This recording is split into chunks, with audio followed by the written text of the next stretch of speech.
Okay, let's have a discussion about Middle East. So there's a genocide of Palestinians is occurring there by Israelis.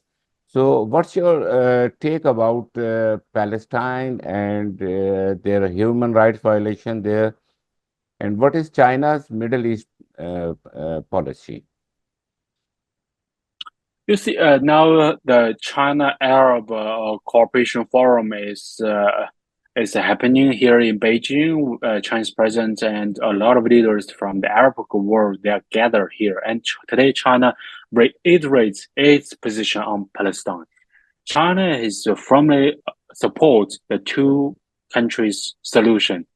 It is the final solution for the peace in the region. And China advocates that Palestine shall be the full membership in the United Nations. And you see, China is one of the first countries that recognize the statehood of Palestine when it is officially got independence in 1980s. So China has been the firm supporter of the liberation cause of the Palestinian people.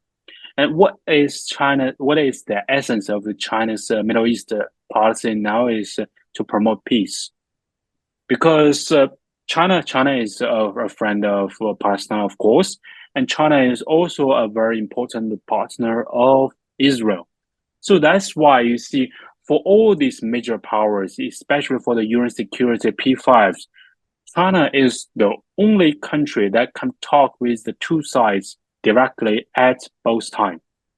As you can see, for the US and UK, they are one side on the Israel, so they can hardly talk with the Palestinian people. And for France, they nowadays they didn't recognize the statehood of Palestine yet, but they said they will recognize. So for China, they have we have a very balanced diplomacy with this region, and also now China is doing all its efforts to cooperate with Arabic countries to promote peace. And in today's high-level meeting, Chinese President Xi have announced that China will add its humanitarian aid to the people in Palestine, to the Gaza area, to the people in Gaza area, and also to the people in the Western Bank.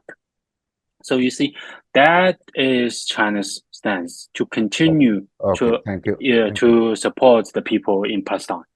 Okay, thank you very much. We are getting short in time, so let's move forward. Mr. Chen, is China's huge defense budget and war speculations are true? Is China preparing for some kind of war? No, no, no, no. You see, for the past seven decades after the founding of the People's Republic of China in 1949, so China didn't start any invasion to its neighbors, to any country. China didn't send its military to other countries for like an invasion to overthrow something. So China is always a defender. So for China's policy is the defensive. It is clearly written on China's white paper of the defense of its national defense. And you see, for China, it is 1.4 billion people, and we are bordering a lot of countries, and we have a very long coastal line. And so to protect the safety and the livelihoods of the 1.4 billion people, the budget is necessary. So you see, for the defense budget of the UK, they have a very huge budget also compared to their small population compared to China. But if we compare the budgets with the US, China is still far left behind. And you see, for China's military development, it is always to promote the peace. So that's why you see China is the only country in the P5 in the UN Security Council that sends the most personnel for the peacekeepers to protect peace. And you see, for the peacekeepers sent by the Chinese side, it is mainly for the construction It is mainly for the protection of the civilians. It is not for the combat. So you see, for all these issues, China's national defense, it is to protect itself and also to contribute to the world peace. Thank you very much. Let's have a supplementary question also. What is the current situation of China and Taiwan issue now?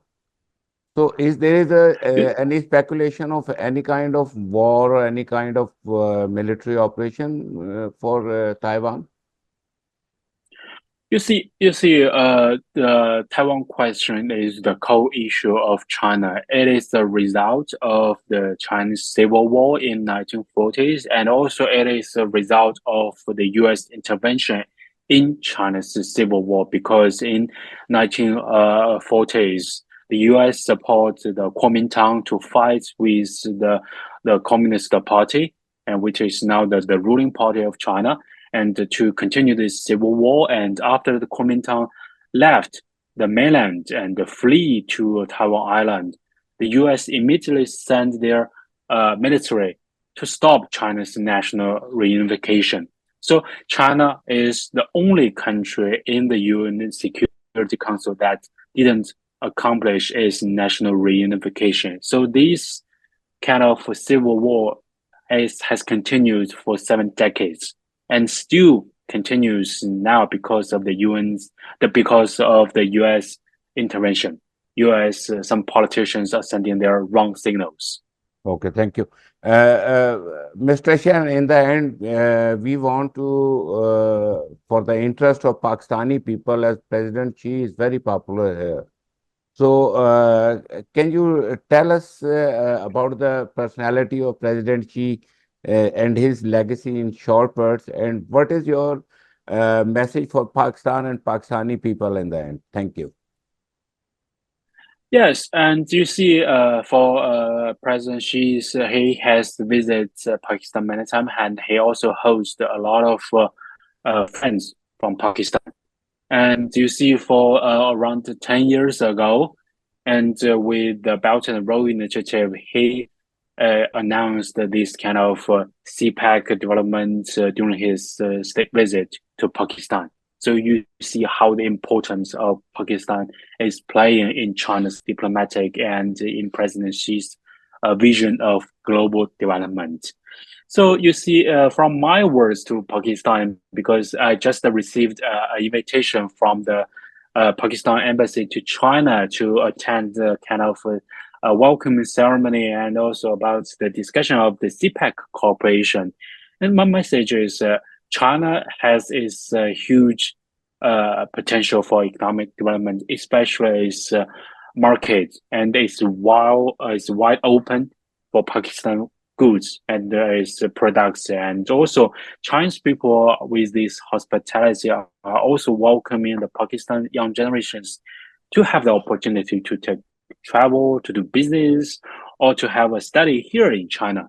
So I think with this young generation exchange, and China is also a home for Pakistan friends. So Thank welcome you. home, Thank you. our Pakistan brothers Thank and thank you. sisters. Thank you very much. Long live China-Pakistan friendship. And thank you very much for talking us.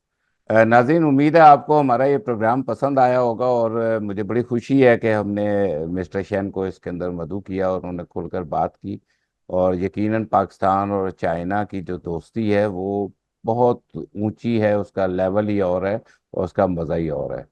उम्मीद है आपको ये programme पसंद आया होगा। अपने host Rizwan Shah को दीजिए इजाज़त। पाकिस्तान जिंदाबाद।